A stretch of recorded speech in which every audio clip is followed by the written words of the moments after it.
Bharat Chandrayaan 3 launch करने जा रहा है, जिसकी कॉस्ट 615 करोड़ है। इस वीडियो में जानते हैं कि भारत चांद पर तीसरी बार क्यों जाना चाहता है और भारत के लिए ये एक सुनहरा मौका है हमारी इम्प्रूव टेक्नोलॉजी दुनिया को दिखाने का। ने मंगलयान लॉन्च किया था तब न्यूयॉर्क टाइम्स ने ये कार्टून पब्लिश करके हमारा मजाक उड़ाया था। इसरो के बजट्स पर सवाल आने वाले हैं, ये सतीश धवन सर को पता था। He is known as the father of Indian space programme. Satellite launching industry आज एक $13 बिलियन की इंडस्ट्री बन चुकी है और आने वाले अस्सलामुअलैकुम, नमस्ते, सत श्री अकाल एंड हेलो जी। तो कैसे हैं आप सब लोग? उम्मीद करता हूँ कि आप सब लोग खैरियत से होंगे। तो आज जी मैं और आप जो वीडियो देखेंगे थोड़ी देर के बाद ये है जी चंद्रयान 3 के बारे में। और पिछले कुछ दिनों से या पिछले कुछ महीनों से एक बहुत ही ज़्यादा चर्चा की जा रही है लगभग पूरी दुनिया में कि भारत लॉन्च कर रहा है जी चंद्रयान 3। तो इसमें क्या डिटेल है और इसमें आखिर भारत क्यों जाना चाह रहा है जी चांद के ऊपर, तो ये सारा कुछ इसमें हमें देखने को मिलेगा। तो बगैर वक्त ज़ाया किए शुरू करते हैं आज का अपना रिएक्शन। पर लेकिन चैनल कर दें सब्सक्राइब, वीडियो को लाइक और शेयर ज़रूर कीजिएगा। तो शुरू करते हैं जी आज का अपना रिएक्शन। फटाफट रिएक्शन चैनल कर दे सब्सक्राइब और बेल आइकन को कर दे press. Thank you very much. Bharat Chandrayaan 3 launch करने जा रहा है, जिसकी कॉस्ट 615 करोड़ है और ये इसरो का आज तक का सबसे डिफिकल्ट मिशन होने वाला है। 2019 में जब चंद्रयान 2 लॉन्च हुआ तब हमने उसके बारे में एक वीडियो बनाया था। उस वीडियो के कमेंट्स में लोगों ने ये सवाल पूछना स्टार्ट किया, इसरो पर पैसा खर्च करना इतना इम्पोर्टेंट क्यों? देश में इतनी गरीबी है, पहले उसे सॉल्व करो ना। स्पेस में जाने से भारत को क्या फर्क पड़ता है? चलिए आज के इस वीडियो में जानते हैं कि भारत चांद पर तीसरी बार क्यों जाना चाहता है, हमने पिछली गलतियों से क्या सीखा है और कैसे इम्प्रूव किया है, चंद्रयान 3 मिशन के ऑब्जेक्टिव्स क्या है और इनसे क्या हासिल होगा, और भारत के स्पेस प्रोग्राम से हमें क्या फर्क पड़ता है। स्पेस मेरा फेवरेट सब्जेक्ट है और मुझे भारत की स्पेस जर्नी आप तक पहुंचाना काफी अच्छा लगता है। चैप्टर 1, चंद्रयान इम्पोर्टेंट क्यों? चंद्रयान भारत के स्पेस प्रोग्राम के लिए ही नहीं, भारत की इकोनॉमी के लिए भी इम्पोर्टेंट है। क्यों? चलिए जानते हैं। अक्सर जब हम कोई स्पेस डॉक्यूमेंट्री देखते हैं तो लगता है कि चांद पृथ्वी से ज्यादा दूर नहीं है, लेकिन सच तो ये है कि चांद और पृथ्वी के बीच इतना ज्यादा डिस्टेंस है कि हमारे सोलर सिस्टम के सारे प्लैनेट्स बीच में फिट हो जाएंगे। The moon is very far, जो हमने इस वीडियो में एक्सप्लेन भी किया है। मून सिर्फ एक सैटेलाइट नहीं, एक जियोपॉलिटिकल माइलस्टोन है। जब हम मून लैंडिंग की बात करते हैं तो हमारी आंखों के सामने नील आर्मस्ट्रांग और बज एल्ड्रिन की ये इमेजेस आती है, लेकिन बहुत कम लोग ये जानते होंगे कि अमेरिका से पहले यूएसएसआर चांद पर पहुंचा था लूना 2 के साथ, वो भी अपोलो 11 मिशन से 10 साल पहले। ऑफ कोर्स रशिया ने कभी भी इंसानों को मून पर नहीं भेजा है, लेकिन चांद पर पहुंचने वाले वो पहले थे। दुनिया में ऐसे सिर्फ 3 देश हैं जिन्होंने चांद पर सॉफ्ट लैंडिंग किया है, अमेरिका, रशिया और चाइना। सॉफ्ट लैंडिंग का मतलब है सेफ लैंडिंग, यानी लैंड करने के बाद स्पेसक्राफ्ट सेफ हो। ये सॉफ्ट लैंडिंग काफी इम्पोर्टेंट है क्योंकि एक बार हमने ये प्रूव कर दिया कि इसरो सॉफ्ट लैंडिंग कर सकता है तो हम इम्पोर्टेंट इंटरनेशनल स्पेस प्रोजेक्ट्स ले सकते हैं। जो काम आज नासा कर रहा है और पैसे कमा रहा है, वही काम हम भी कर सकते हैं। 2008 में चंद्रयान 1 के जरिए हम चांद पर पहुंचे जरूर, लेकिन वो एक मून इम्पैक्ट प्रोब था जिसने हार्ड लैंडिंग की थी। 4 साल पहले चंद्रयान 2 का भी मेन ऑब्जेक्टिव यही था कि चांद पर सॉफ्ट लैंडिंग करे। चंद्रयान का लॉन्च सक्सेसफुल हुआ था।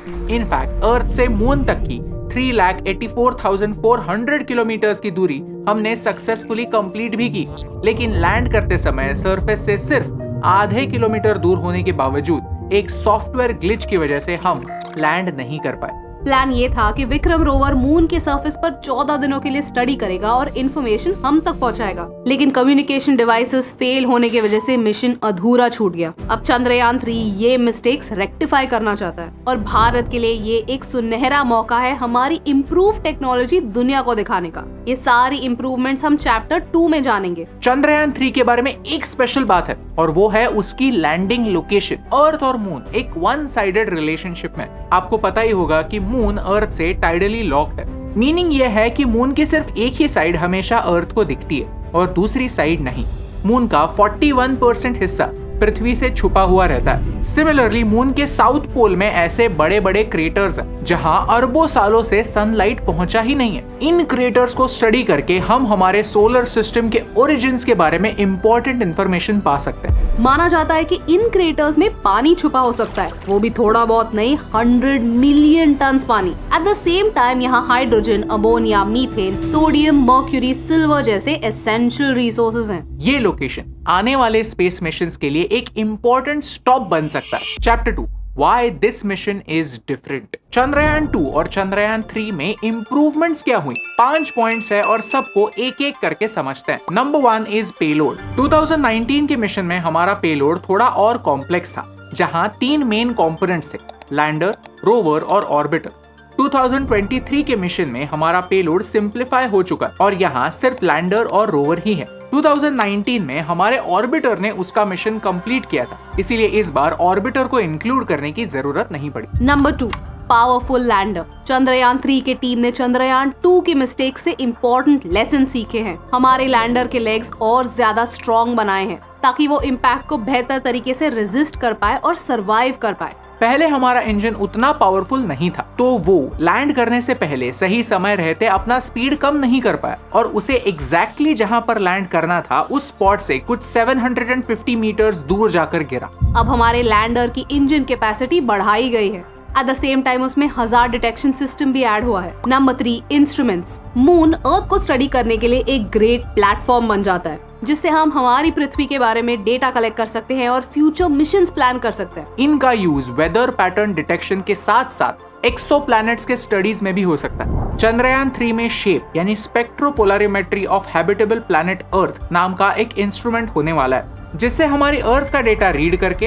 हमारी सोलर सिस्टम के बाहर हैबिटेबल एक्सोप्लैनेट्स ढूंढने में यूज हो सकता है। Number 4 launch vehicle. Chandrayaan 3 launch important एक और रीजन की वजह से है, और वो है LVM-3 लॉन्च व्हीकल, जो हमारे पहले GSLV Mark II launch vehicle से 30% ज्यादा वजन कैरी करने की कैपेसिटी रखता है। आसान भाषा में एक्सप्लेन किया जाए तो इस लॉन्च व्हीकल की सक्सेस भी भारत के लिए इम्पोर्टेंट है, क्योंकि इससे हम हेवियर पेलोड्स अंतरिक्ष में भेज सकते हैं। ये हम दुनिया को प्रूव कर सकते हैं। Number 5 is cost. हमने चंद्रयान 2 कुछ 870 करोड़ में लॉन्च किया था। वैसे देखा जाए तो ये कॉस्ट अवेंजर्स एंड गेम से भी 3 गुना कम है, लेकिन अब हम और एफिशिएंट बन चुके हैं और चंद्रयान 3 का टोटल बजट कुछ 615 करोड़ तक होने वाला है। ये हमारी बढ़ती हुई एफिशिएंसी का प्रूफ है। चैप्टर 3 इसरो पैसों की बर्बादी है क्या? जब भारत ने मंगलयान लॉन्च किया था तब न्यूयॉर्क टाइम्स ने ये कार्टून पब्लिश करके हमारा मजाक उड़ाया था। ऐसे कार्टून्स चाइना के बारे में क्यों नहीं बनते? क्या चाइना में गरीबी नहीं है? ऐसे कार्टून्स UAE के बारे में क्यों नहीं बनते? क्या UAE परफेक्ट है?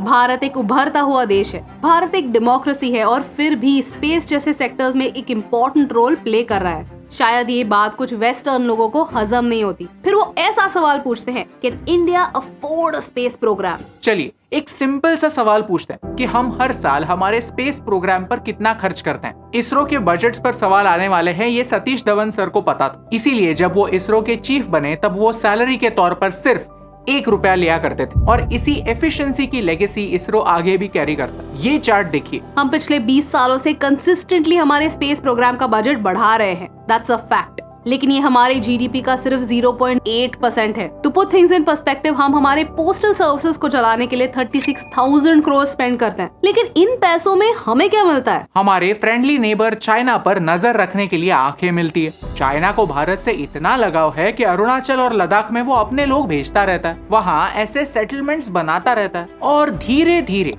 अनियन स्लाइसिंग मेथड से भारत का छोटा छोटा हिस्सा चुराता रहता है। लेकिन इसकी जानकारी इसरो के सैटेलाइट्स हमारे सिक्योरिटी तक पहुंचाते हैं। 10 से ज्यादा सर्वेलेंस सैटेलाइट्स चाइना के नेवल एक्टिविटीज को ऑब्जर्व करते हैं। जब 2019 में फैनी साइक्लोन आया तब इसरो के सैटेलाइट्स ने ही हमें टाइम रहते हुए वार्निंग्स दी। इन्हीं सैटेलाइट्स की इंफॉर्मेशन की वजह से उड़ीसा से 11.5 लाख लोगों को सेफली इवैक्यूएट किया गया। आज ओडिशा डिजास्टर मैनेजमेंट में नंबर 1 बन चुका है और यूनाइटेड नेशंस भी दूसरे देशों को ओडिशा का डिजास्टर मैनेजमेंट मॉडल सीखने की सलाह देता है। इसरो हमें हमारी ज्योग्राफी स्टडी करके डेटा देता है। इसी डेटा का इस्तेमाल करके हम किसानों को गाइडेंस दे सकते हैं। अर्थक्वेक्स, साइक्लोन्स, फ्लड्स की जानकारी एडवांस में हमें मिलने से हम बेहतर प्रिपेयर्ड रह सकते हैं और होने वाला नुकसान कम कर सकते हैं। और ये सब हमारे सैटेलाइट्स की वजह से पॉसिबल है। इसरो का बजट नासा से 15 गुना कम है और इतने कम बजट में भी इसरो के साइंटिस्ट आपकी और हमारी लाइफ बेहतर बनाते हैं। और सिर्फ हमारे लिए ही नहीं, इसरो फॉरेन देशों के लिए भी सैटेलाइट्स लॉन्च करता है और उससे पैसे भी कमाता है। आज तक हमने 28 देशों के लिए इन टोटल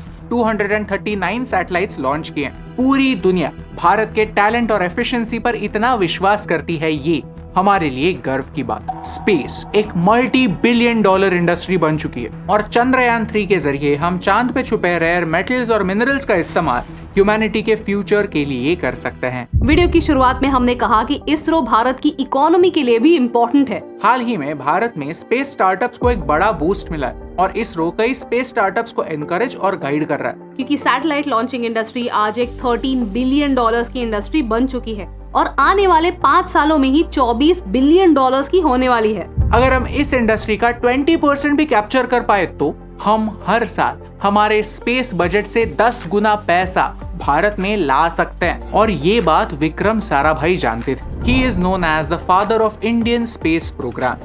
जब नेहरू जी ने विक्रम साराभाई से कहा कि भारत एक गरीब देश, हमारे पास कई सोशल प्रॉब्लम्स हैं, हम एक स्पेस प्रोग्राम अफोर्ड नहीं कर सकते, तो साराभाई ने उन्हें कहा कि हम एक गरीब देश हैं, हमारे पास कई सोशल प्रॉब्लम्स हैं, इसीलिए हमें एक स्पेस प्रोग्राम की जरूरत है। ये विजन ही है जो आज इसरो को नई बुलंदियों तक पहुंचा रहा है। जहां बाकी के देश स्पेस का इस्तेमाल वेपनाइजेशन के लिए करते हैं, हम स्पेस का इस्तेमाल इंसानियत को बेहतर बनाने के लिए करते हैं।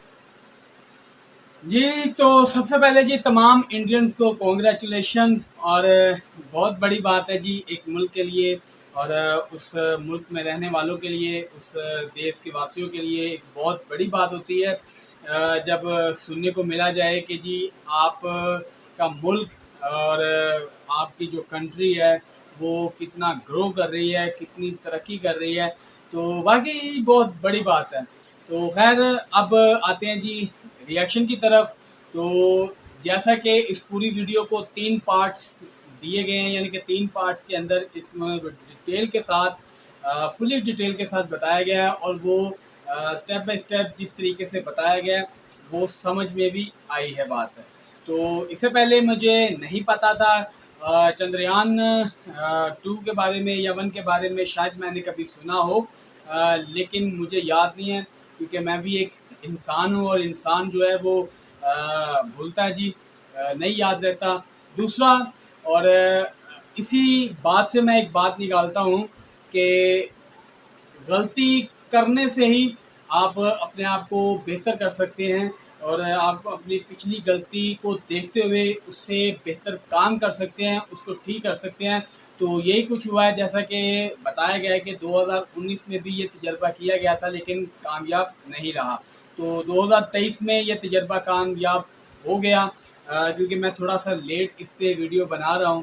तो इंडिया कामयाब रहा है और इसरो ने वाकई बहुत ही बेहतरीन काम किया है। कम बजट के साथ, कम वेट के साथ एक नई मशीनरी बनाई है। उसमें जो पिछली मशीनरी की निस्बत या उसके मुकाबले में इसमें ज़्यादा उस चीज़ को बेहतर अंदाज में किया गया है डेवलप। तो ये एक बहुत ही अच्छी चीज़ है। तो इंडिया तरक्की कर रहा है, नो डाउट। अच्छा लगा, बेहतरीन काम, बहुत ही ज़्यादा बेहतरीन काम हुआ है। तो खैर आज का आपको ये रिएक्शन कैसा लगा या आज की आपको वीडियो कैसी लगी, क्योंकि फुली डिटेल के साथ मैं आपके लिए एक वीडियो लेके आया था। तो उम्मीद करता हूँ कि ये आपको ज़रूर पसंद आया होगा। तो रिएक्शन के बारे में आप ज़रूर बता सकते हैं कमेंट बॉक्स के ज़रिए और चैनल कर दे सब्सक्राइब, वीडियो को लाइक ज़रूर कीजिएगा और शेयर भी हो सके तो ज़रूर कीजिएगा। बाकी इंशाल्लाह आपसे मुलाकात होगी फिर किसी और दिन किसी और रिएक्शन के साथ। चाहते हैं जी इजाज़त इसी दुआ के साथ कि अल्लाह ताला आपको अपने हिफ्ज़ व ईमान में रखे, आपके तमाम परेशानियां मुश्किलें हल फरमाए और आपको एक सेहतमंद ज़िंदगी नसीब फरमाए। आमीन सुम्मा आमीन। इजाज़त दीजिए। अल्लाह हाफिज़। अल्लाह ने के बाद।